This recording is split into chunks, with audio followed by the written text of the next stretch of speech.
Pujas means to clear. Learning rituals. Learning secret tantric hand gestures called mudras. Using tantric instruments, vajras and bells, is only a very small part of the puja. Mastering hand mudras, mastering the offerings, mastering the tormas, reading the text, ringing the bell at the right place is only 5% of the pujas, in my guesstimation. It's important. 95% in the puja is what? Intent.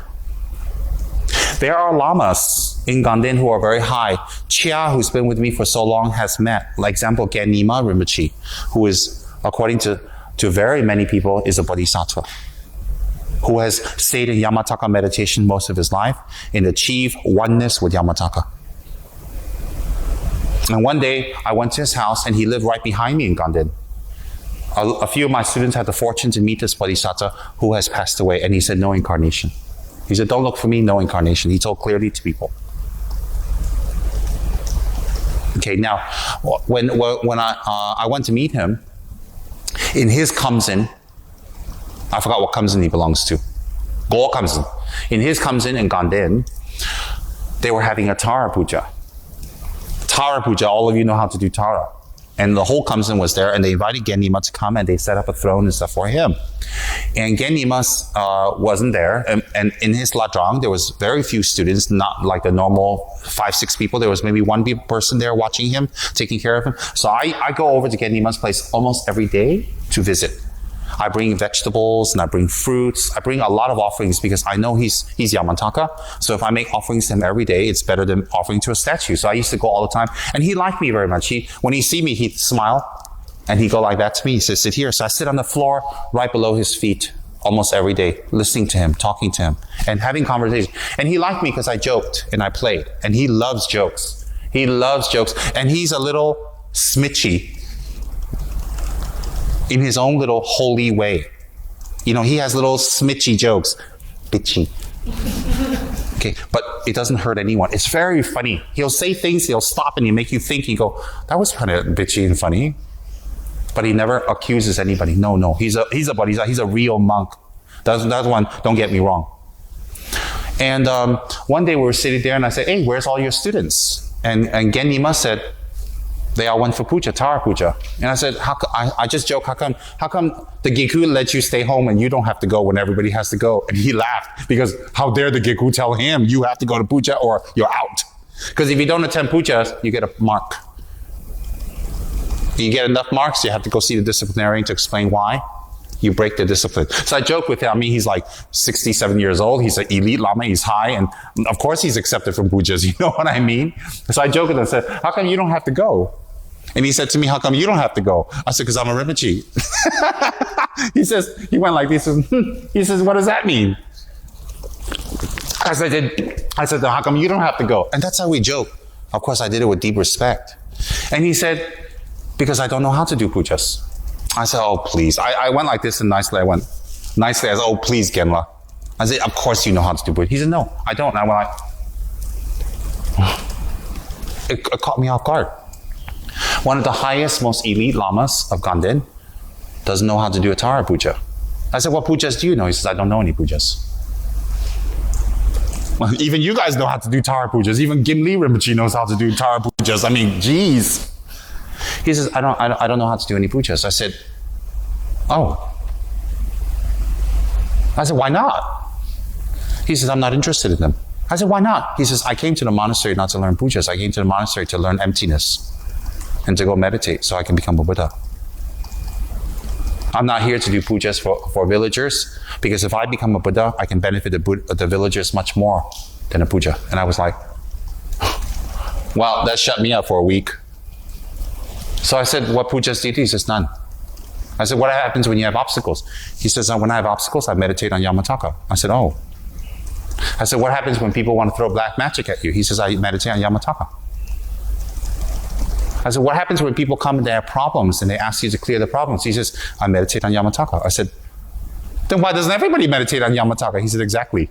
And I was like, and so I said, well, when people have, like sometimes they get dip, sometimes they get some spiritual energy to come into them to make them have fits. I said, what do you do? Because there's a puja for that. There's a special mantra that you eat. It's a mantra written, blessed, and you eat it.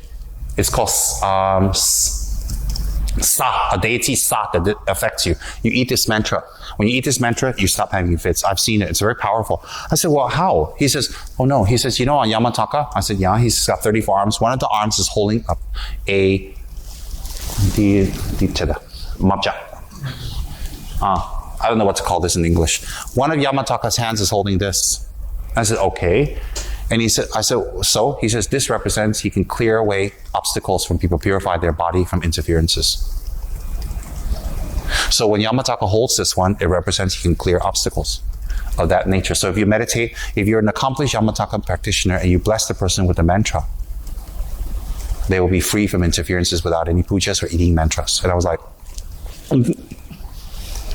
well, because if I have to clear their obstacles, thank you. If I have to clear the obstacles, I have to do a lot of pujas, because I'm not Yamataka. Anyways, that's what he said. And the way he said it wasn't like, I'm Yamataka and I just do that and they're fine. No, it was just very humble, very straightforward, just said it, point blank. And I was like, not 1 ounce of ego or showing off. And I'm very sharp. None. And he said to me that every single item that Yamataka holds in his hands represent a power you can accomplish through his meditation. In Vajragini Tantra, the 34 arms of Yamataka, this side, 18, this side, 18, this 18 is combined into Vajragini's right hand, this 18 is combined into Vajragini's left hand. So Vajragini's 2 hands represents those 34, same. And I was like, oh, he didn't say that, but I concluded that. So I said, oh. And then he said, Yamataka's one of his hands is like that, pointing down, holding nothing, but the mudra is like that, pointing down. I said, yes. He says, well, if you do Yamataka's meditation and you do the mantra, blow on the person, then any spirits who want to enter them or harm them, this mudra and Yamataka avoids them from entering because this is a threatening mudra. Don't disturb my students. So I said, what do you do? He says, well, I meditate on Yamataka and then I blow the mantra on them and they'll be fine. I said, no pujas? He says, no. I saw this with my own eyes. Now, so I said, you don't go to any pujas? He says, no. You don't know any pujas? He says, no. He says, actually, I don't have any need for pujas. And I know what he meant, because the way he said it to me, it means he's accomplished Yamataka. Through Yamataka, he can clear everyone. Not necessary. So I said, when you do divinations, what do? He says, I meditate on Yamataka. I was like, oh. Don't you have to do black tea before your divinations? Offer some incense, purify the room? He says, no. He says, the room is always purified because of Yamataka. And I realized that if you focus on your yidam in that strong way, it's the same for any yidam. If your yidam is Tara, if your yidam is Yamataka, Vajragini, Hiruka, Guhya Samaja, Kala Chakra, it's all the same. And that's how he accomplished it. So I said, Genima, seriously, you don't know any pujas, not even Tara. Because Tara is like really easy. I even learned that in America. He's like, no. And I was so inspired. I was just so inspired that when you accomplish your yidam, means you and your yidam have become one. And you've become very powerful in your meditation. You don't need any pujas. And sometimes when the rains don't come on time in the monasteries, the villagers, even the Indian villagers, will come to the monastery office and ask them to do puja. So the monastery has set 10 to 15 monks aside to do rain pujas. Within a day, you'll see the rains come, especially directed to Nagas. But when Genima was in the monastery, when the villagers come to the monastery come to Genima. And Genima goes outside and he blows into the air. And I asked him, what mantra do you blow into the air? He says, Yamataka. And I went, oh. I said, which one? And he told me, because the Yamataka has 4 mantras. So I said, oh. I said, all you do is blow Yamataka's mantra in the air? He says, yes. And then it rains. And I've seen it. I've seen him not once or twice, a few times, get assisted out and stand outside of his house on his veranda, blow mantra in the air. Literally look at the air and blow it. And then within 15 to 20 minutes, it will start raining. I've seen it with my own eyes because I live right behind him. His house is literally from here to the corner of that altar, twice that distance. That's it. I see it clearly in the light of day. I mean, he doesn't do it in the night in a tent. And there are times when some seasons the rains are very heavy and then the crops will die. So the villagers come, they go to the office of the monastery. The office of the monastery representative will come with katas and offerings, maybe 2 monks, I see, and they go and ask Genima. Then Genima will go outside. He'll blow into the air in the rain. It's raining. Within 30 minutes, the rain will completely stop. And I mean for days. I've seen this with my own eyes. That's why when I talk about Vajragini or Yamataka or anything, I know those tantras work. But you see, for those to work, you have to prepare your groundwork now. You have to be honest, do your work hard, don't be sneaky. You need to let go of your ego. You need to do all that now. So when you do Vajragini, you have the results very fast. You don't get rid of them when you get Vajragini. Because by the time you get Vajragini, you won't be able to get rid of them at all because it's built up so strong already. Now get rid of it now. Surrender now. Surrender your ego. Go all the way. Now, for ordinary people like you and me, pujas are very effective because pujas come from either Buddha himself or one of his great disciples, like one of the great pandits like Nagarjuna, Chandrakomi, Damarkiti, one of these great masters, or someone like Atisha who made the wealth vase pujas. The wealth vases in Tibet they didn't exist in India. Atisha made those because in Tibet, getting things for Dharma was very difficult. Supplies, needs, sponsors, materials, because Tibet was quite barren compared to lush India. So Atisha, when he came to Tibet, when he was building monasteries, it was very difficult to get people and sponsors and what they needed to build. So he invoked Tara's blessings and he created wealth vases. And what it contains inside, the mantras, the prayers, so if you could have that wealth vase, it will bless the environment to attract like a magnet the things you need to make the Dharma grow. That was originally started by Atisha. So a lot of pujas were created by highly enlightened master. Example, even Pabonka Rinpoche came along with very powerful pujas. The Yamataka sadhana is written by Pabonka, current. There were sadhanas in Yamataka before, but Pabonka condensed it and made it even more effective for today. So there are many pujas written, and some of the pujas by the lamas are from their own understanding of current pujas, and they combine it, make it better. Some pujas are from visions. Some high lamas actually have visions, clear, authentic visions in which certain beings will teach them, and they will write down the pujas and they're compiled, and it's very effective. Certain pujas were planted in the environment or in the minds or the area of the person. So when the time is right, that puja will appear. Example, let's say in Cha's life, 10 lifetimes ago, one Rinpoche planted a puja in his mind stream. Then he said in 2011, when you have this disaster, this problem, that puja will come to light. So let's say that we have a disaster or problem, and then Cha's here, he'll remember the puja. Maybe he make a prostration, he'll remember. Maybe he do his guru's mantra, he'll remember. Maybe he does a puja, he'll remember, and go, oh, then he'll write that down immediately. And that becomes a mind puja, something that was planted lifetimes ago. That can happen also. Rare for us, but not rare. Anything's possible. So pujas are effective mostly by intent. If your intent to do a puja is to show off, get money, get respect, then the pujas will be effective, but not totally effective. If your motivation for doing the pujas is truly, as much as you can, to benefit the recipient, that means, let's say Gimli asks you to do a puja for her health, and you do it with the intention that, yes, I will do medicine Buddha, and I want Gimli to get well, and I want her to have her obstacles removed, and I want her karma purified so she can do Dharma, so she can become an enlightened being to benefit others. For this reason, I will do the beautiful and powerful medicine Buddha. And when you do the medicine Buddha puja for Gimli with that motivation, not only her obstacles, your obstacles for health will be clear too. Okay, you can do pujas for individuals, yourself. You can do pujas for an institution like Kichara.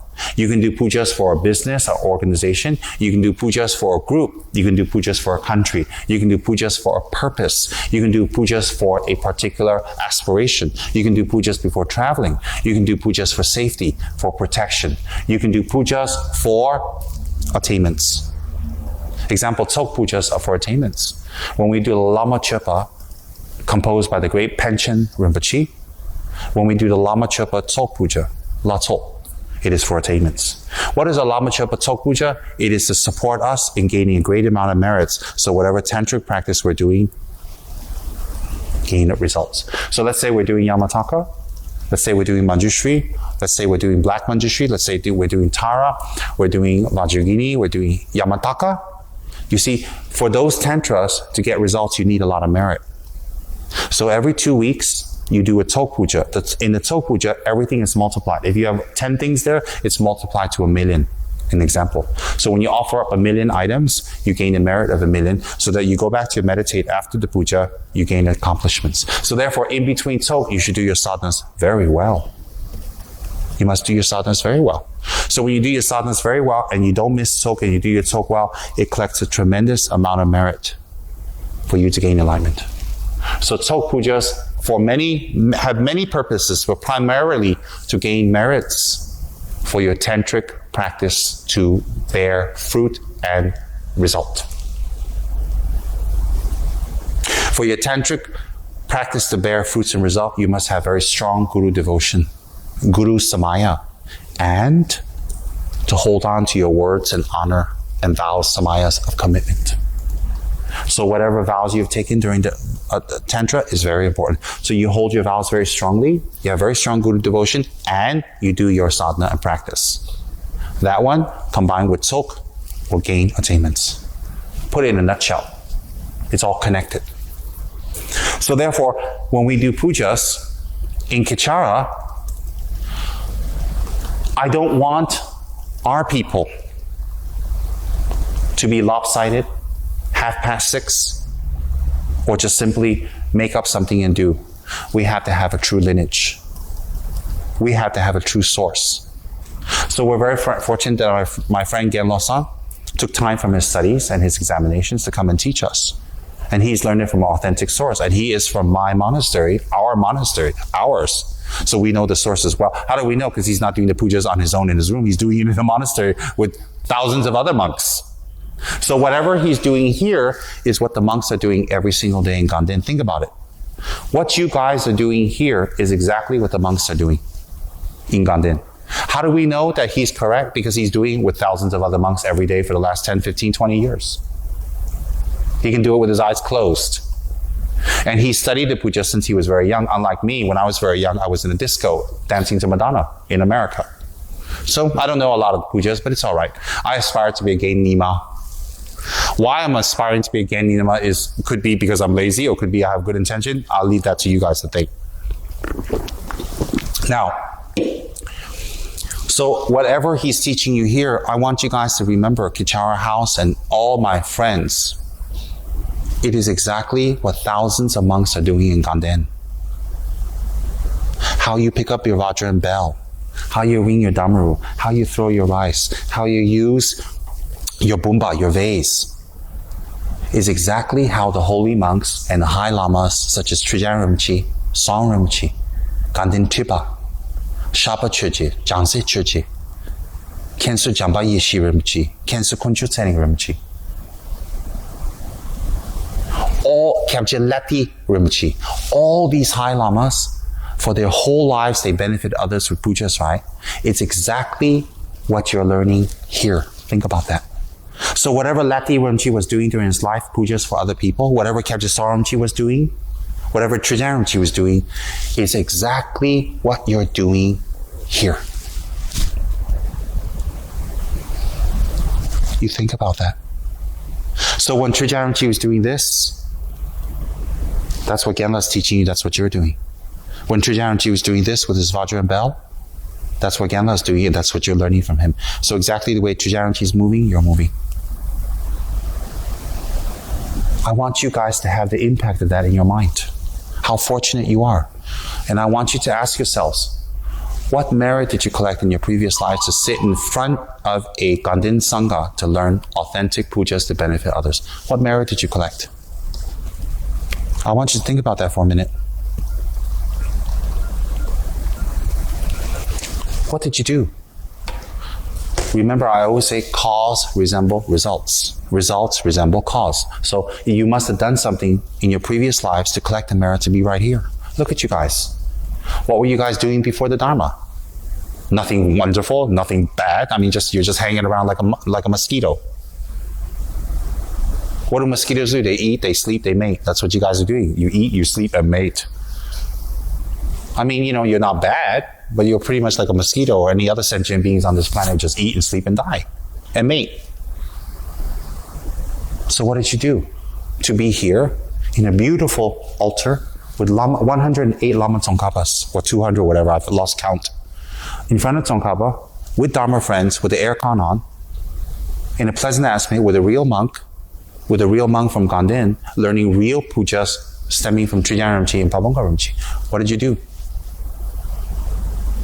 Are you going to throw this opportunity away by leaving this room and then going back to your old poor me justifications and insecurities?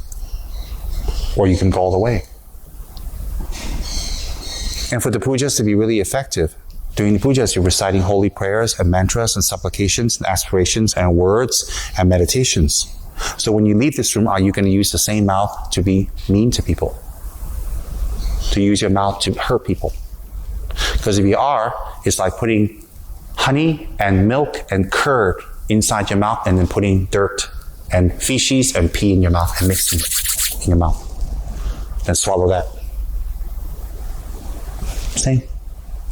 What did you do to be able to be in this room to learn these pujas that His Holiness Kyabje Trijang Dorje Chang, Kyabje Song Rinpoche, Kyabje Lati Rinpoche, Khensu Jampa Yeshe? What did you do to sit here and learn these directly? And you don't have to go to Gandhin. You don't have to spend any money. You don't have to come out with anything. Someone sponsored their ticket. Someone sponsored this place. Someone sponsored the aircon. You didn't have to pay anything to learn. Monks like them spend 10, 15, 20 years in a monastery with their haircut to learn all these things. You don't even have to become monks. How come you're so fortunate and lucky? I rejoice for all of you from my heart. I rejoice how fortunate you are to be in Kichara, to learn sacred pujas, sacred rites, sacred prayers, passed down by the masters of the past, who we know are living Mahasiddhas. And did you spend your whole life like Genla, studying, meditating, retreating, holding vows, being clean, being a monk? Did you spend your whole life doing that? Or did you spend your whole life having a good time, enjoying yourself, doing drugs, alcohol, whatever? And then you're here at the same level, in the same room, learning from a monk. What did you do to deserve this? Obviously something. I want you guys to think about that. How fortunate you are that when it's puja practice, run here and have the best motivation. Be alert, be very respectful. And if I may recommend to all of you, at the end of pujas, when you finish learning, all of you from your own pocket should put a beautiful ang pao and offer it to Genla. Am I telling you to offer ang pao? Yes, I am. He's a monk. Don't offer him silly things, a little bell, a little clock, all these things he cannot carry. Offer him an ang pao to collect merit.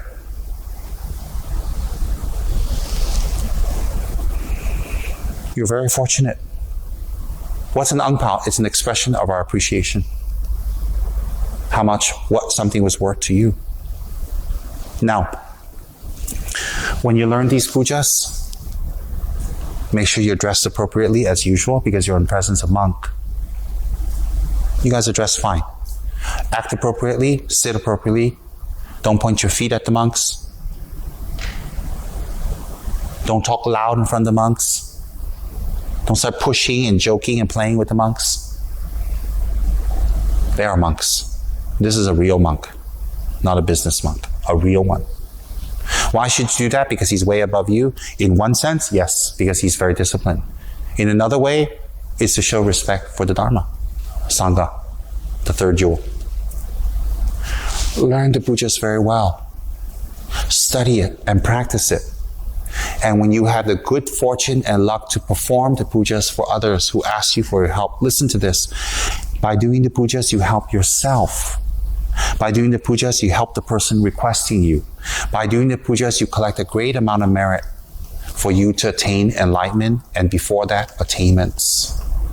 By doing the pujas well, you also can help in getting donations to sustain our beautiful center. Most of you don't have money to give to the center, and I'm talking for everybody around the world. Most of us don't have a lot of money to give to the center, but if we did, we would definitely donate. I'm sure you guys would definitely help. But you see, if you don't have the money, you have the skill, well, that can draw the donations. So by doing these pujas well, it will draw donations to give to the center, to sustain the center. Are we doing pujas for money? No. But that's a byproduct, so we might as well face the facts. It is the byproduct, so you can help Kichara that way. And never just play after pujas, never go out and just play and just pretend and just tell people and show off. Always be humble of what pujas you know. Don't show off. Don't just do part of it here and there and play games and show people and talk like that. Don't bring down pujas to a low level, because there will be less effect for you. Talk about it. Facebook it. Tweet it. Blog it.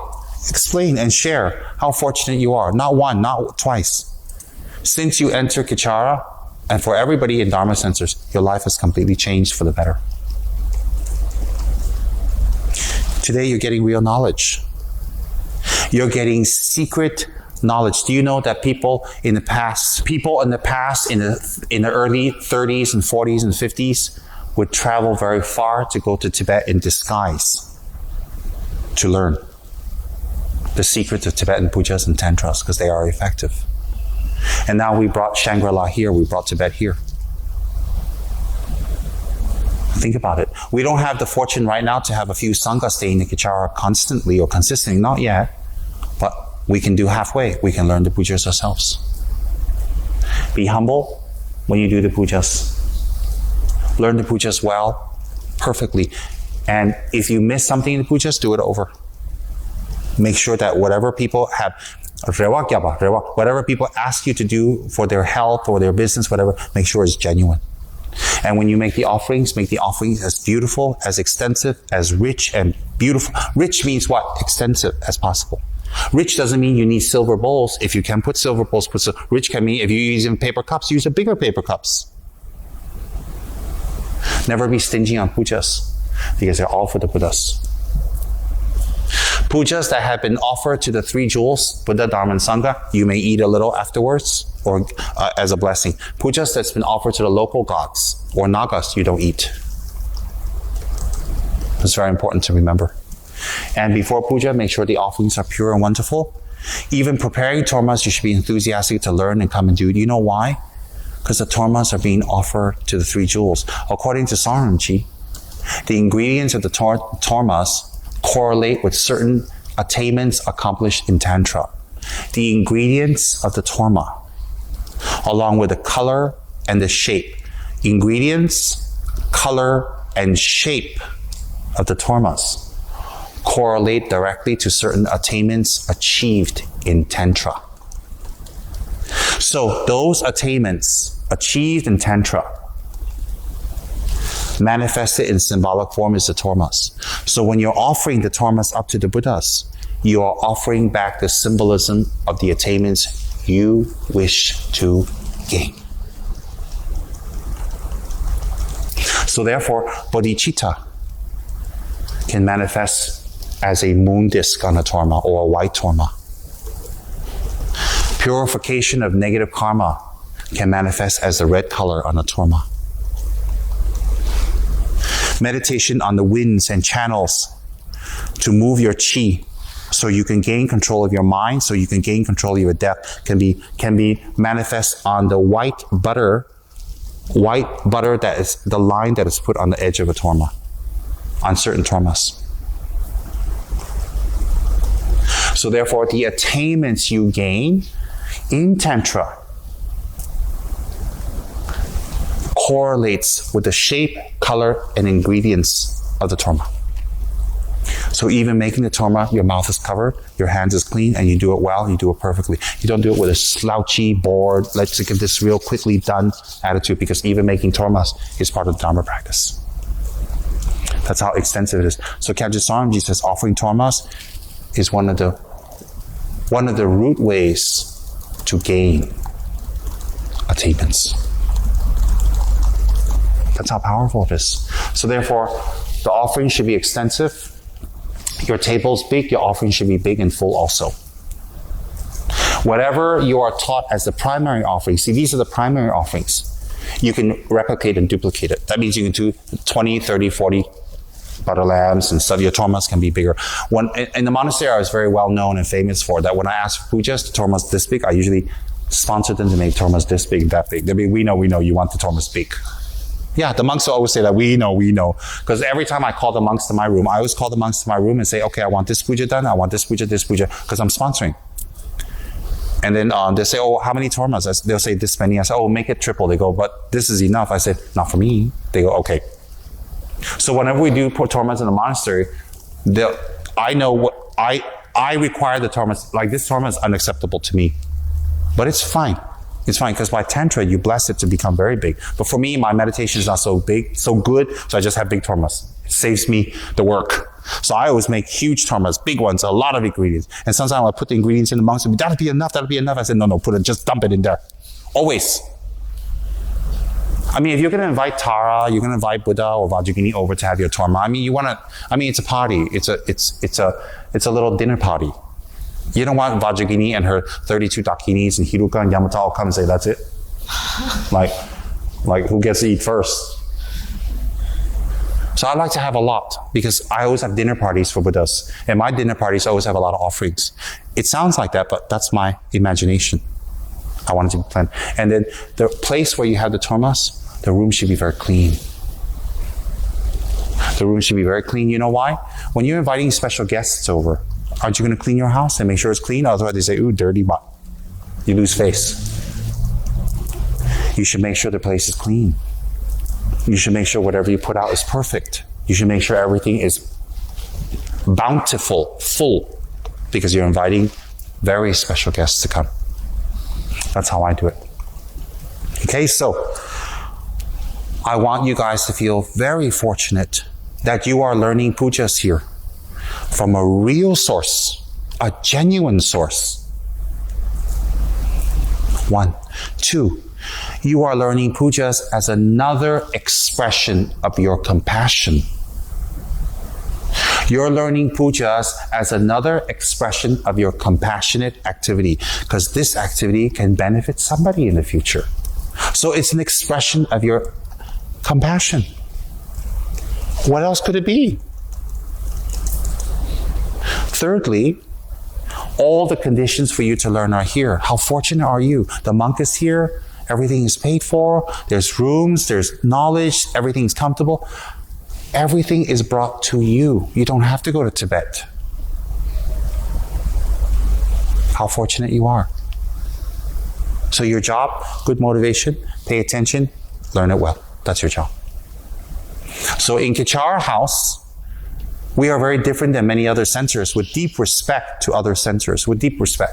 We are very different than other centers because we have so many activities. We have so much to learn, and what we're learning is authentic. It's authentic. You think about all that. In the near future, in Kichara House, I will institute 1 to 4 persons to do Tara Puja every single day, dedicated to our organization. So let's say that in Kichara House, we're going to be doing Setra Pujas every single day. So whatever is necessary for Setra Puja, Kichara House will sponsor, because the benefit will go to the whole organization.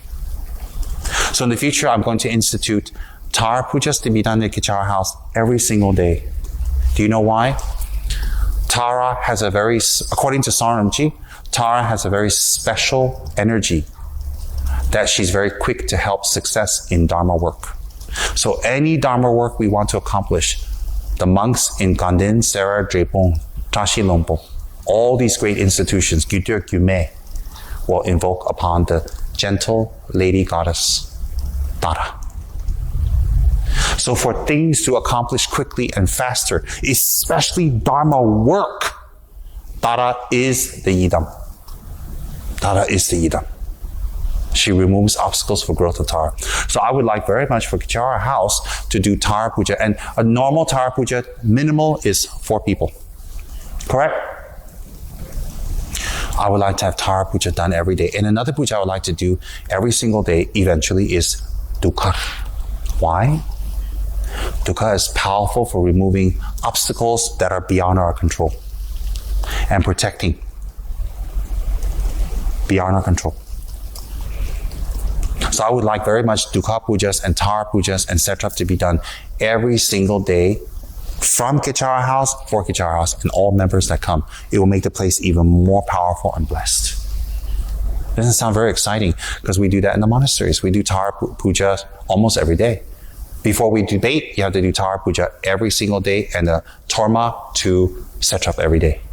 Every day it's done. Hence the monasteries grow. Imagine, let's say that Gimli does Tara every single day for all of Kichara house. She's our representative. She represents all of us. She's invoking Tara to bless all of Kichara house. Very, very powerful. So therefore, I was very excited that all of you are doing this. I'm very, very happy and I rejoice from my heart all of you are doing this.